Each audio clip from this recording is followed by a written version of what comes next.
So welcome to another Thursday Thought. So AI is obviously a hot topic, and I recently spoke at a conference where I spoke about some of the practical use cases of AI on shop floors. And I'd like to share with you some of the examples that we've actually implemented at some of our customer sites. Before diving into those examples, I just want to talk about the 4 types of AI that I think are relevant within manufacturing. The first one being computer vision.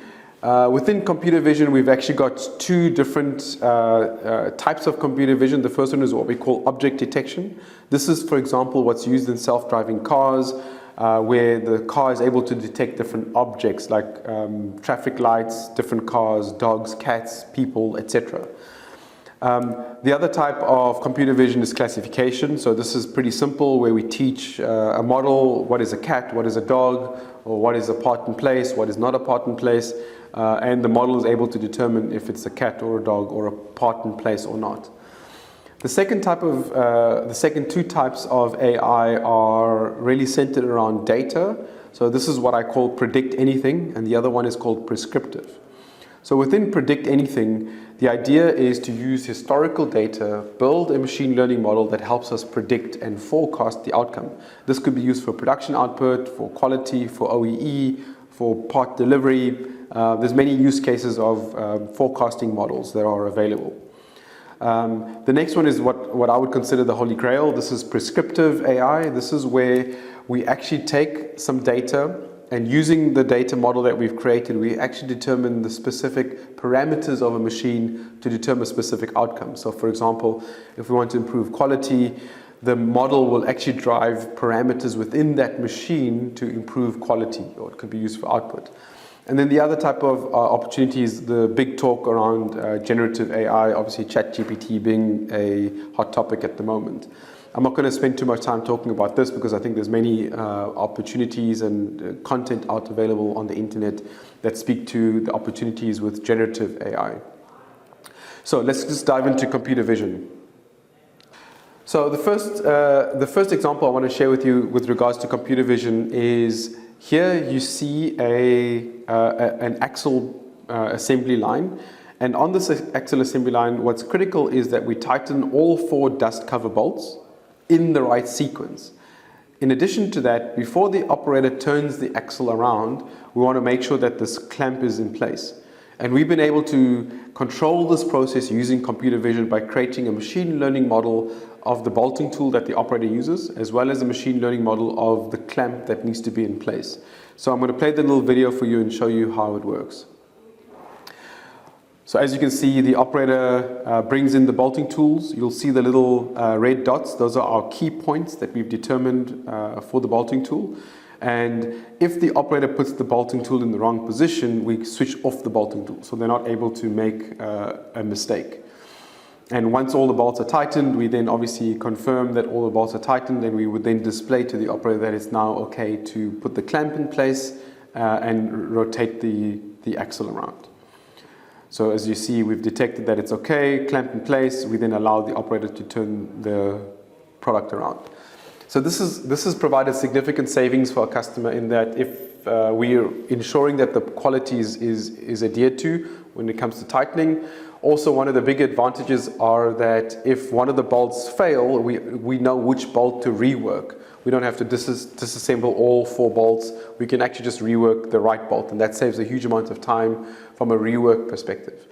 And then from ensuring the clamp is in place, we actually prevent the axle from falling out and making sure that the clamp is in place before the operator actually is allowed to turn the part around. The next example I want to show you is using computer vision again to detect the bolting controller, but using computer vision in addition to worker guidance. So this is how we use computer vision AI together with worker guidance to really create the Google Maps for the operator, guiding them what to do. So as you can see, we are detecting the operator picking the right components from the right bins.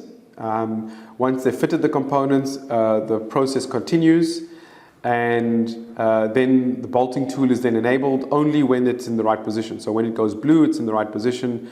When it's yellow, it's out of position. And then we enable the bolting tool only when it is in the right position.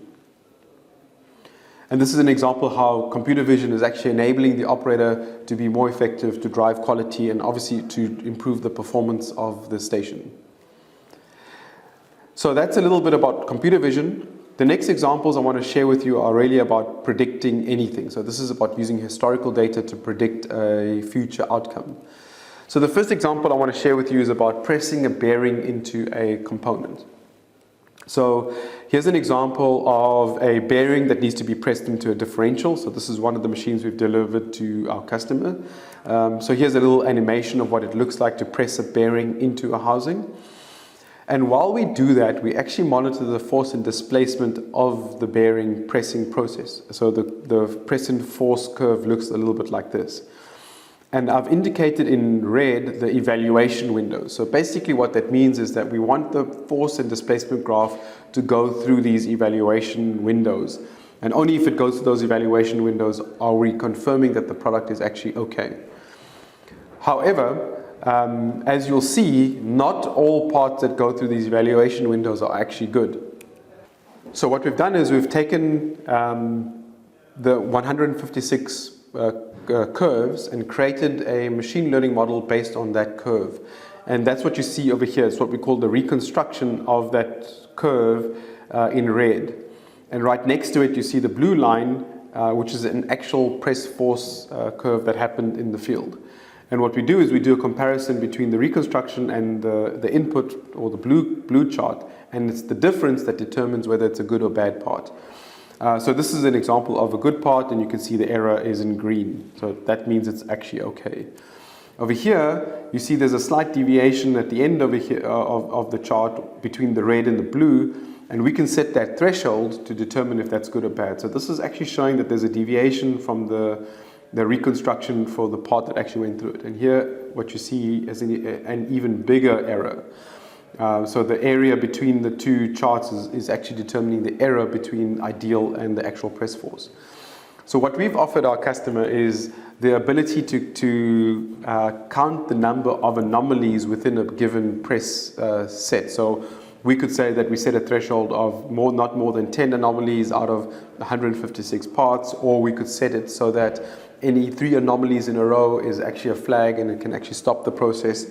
And this has actually been determined to be extremely valuable because we've been able to sort of determine if there's any machining housing, any bearings out of spec, or if the machine actually needs calibration. So even though all of the processes were passed from a quality perspective, but using these machine learning models, we're able to predict that maybe there's a calibration required, or there's a failure in the machining of the housing of the differential, for example, or there's a quality issue for the bearings.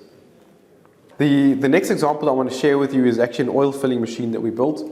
So this is a chart of the normal oil filling level. So it should be between 1,040 milliliters to 1,060 milliliters, more or less. And so you can see this is the normal distribution of oil filling. Unfortunately, what happened due to human error, some of the settings went wrong in the machine, and you can see there was a sudden jump where we're now filling over 1.5 liters of oil into this particular product. And so, unfortunately, at this point in time, we actually didn't have a machine learning model in place. However, had we had a machine learning model to monitor this process, we would have been able to detect that there was an anomaly. And the nature of the human error was that we changed the set point as well as the upper and lower limit, so it was not picked up. However, the anomaly detector did pick up that there was a problem, and had we had this in place, we would have saved a huge amount of money and a huge amount of stress in trying to determine what is the impact of overfilling one of these products. The next example is really around using it for predictive maintenance, if you want. So here's an example of a measuring machine. So it's a very complex gauging machine that measures the differential, and there's about 15 to 16 measuring probes within this measuring device. And one of the measurements is the end-to-end measurement of the differential. What happened was, due to a burr on the differential, one of the probes got bumped, and it got bumped and loosened a little bit. And so every part that got pressed, the probe started to move. And so what happened was it was obviously measuring a little bit more every single time, and obviously incorrectly because the probe had actually moved. However, it was still within tolerance. So if you can see, although the writing is really small, the tolerance is plus minus 1 millimeter. But the probe moved within that 1 millimeter, so it was not able to detect the not okay component because it was still within the range. This is an example of where the customer had built over 80 different parts through the line, and then at the end of the checking process realized that it was actually a problem, and it took about 3 to 4 hours of downtime to actually figure out where was the problem coming from, because all the processes were actually showing okay, but they were failing parts. And it was really a complex process to try and figure out what actually happened. Had we had a machine learning model monitoring this measurement, we would have been able to detect the anomaly within 4 to 5 parts of actually building. So we would have saved a huge amount of downtime. We would have been able to fault find significantly quicker. And this is a real good example of how using machine learning to monitor parameters of a machine can really enable us to predict when things actually go wrong and actually help us fault find, solve the problem much quicker. The last example I want to give you with regards to data is this. So this is a welding machine, and over here we've built a vibration sensor, and this vibration sensor actually has a learning mode. So it learns the behavior of the machine from a vibration perspective. We then create a machine learning model that actually runs on the sensor itself. And from that, we actually get some pretty interesting output from this machine. So, for example, we can now determine when the machine is actually on and off, or working or not working. And then also, interestingly, we were able to detect when the operator is loading parts. So we see that as a knock, and we see that in the vibration profile. And the machine learning model was able to detect that as a different state. So as you see over here, red means the machine is off or idle, green means it's running, and yellow means it's operator loading. So we're actually able to detect operator loading times of this machine. In addition to that, we're actually able to get long-term utilization of the machine, so we can see when the machine is being utilized, how much it's being utilized, so the decision to buy a new machine or continue using the existing machine, just increasing the optimization steps or being more optimal in how you use the machine is kind of reflected in this utilization information. We can also get production output, so we can now count how many parts are being produced. So here you see for the last couple of days from June the 7th, or from June the 3rd to June the 7th, 19 parts were produced, 26 parts were produced. I can get the average time for each of the parts being produced. And then quite interestingly, I can actually get the cycle time of every single part produced. And that becomes really useful in showing production visibility to everybody.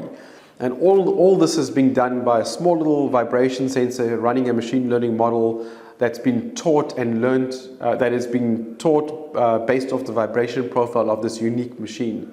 And this is another advantage of machine learning and applying machine learning on microcontrollers.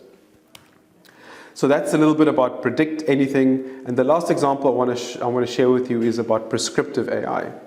So in this example, we have again the differential as a showcase. And what we need to do for a differential as part of the assembly process is actually to determine the thickness of shim1, denoted as S1, and shim2, denoted as S2. And in order to determine that correct shim, to set the right backlash, we have to do a number of measurements and calculations. And so you see all of the letters, the D, the J, the Y, the D, the P, the L, and the X are all measurements that are taken on the production line that are used to calculate the right shim. So this is the typical equation that we would use, and based off of that, we would determine which shims to pick. And what's interesting is that we always have to have a K factor in this. So this is basically an offset that's determined by the technicians and the supervisors on the shop floor. So they look at the variation of backlash. Is it going too high? Is it going too low? And then they set the K1 and K2 values based on instinct and based off years and years of experience of using the process. So this is an example of where we still rely on intuition to determine what these K values are to get the right output on the production line. So what we've done is, and this output is actually a first time through of about plus minus 80%, more or less. So what we set out to do is actually create a machine learning model to try and predict the right shims. And we've actually built a machine learning model to do that. However, unfortunately, it's only at 70% accuracy at the moment. This shows, and the reason why I want to show you this so-called failure is because prescriptive AI is actually really difficult to achieve. You have to have a lot of data, you have to have a lot of processing power to determine the right model, you have to have the right feedback, or what we call reinforcement of the model. And I'm pretty confident the more we train this model, the better and more accurate it will become. And I have high hopes of trying to get it up to 90% first time through. And the reason why I wanted to show you an almost failure is to also illustrate that it seems to be very easy in theory to apply prescriptive AI on shop floors. However, in reality, it's a lot tougher than what it looks. I'd love to get your opinion on some other examples that are interesting use cases of AI on the shop floor. Here's another Thursday Thought.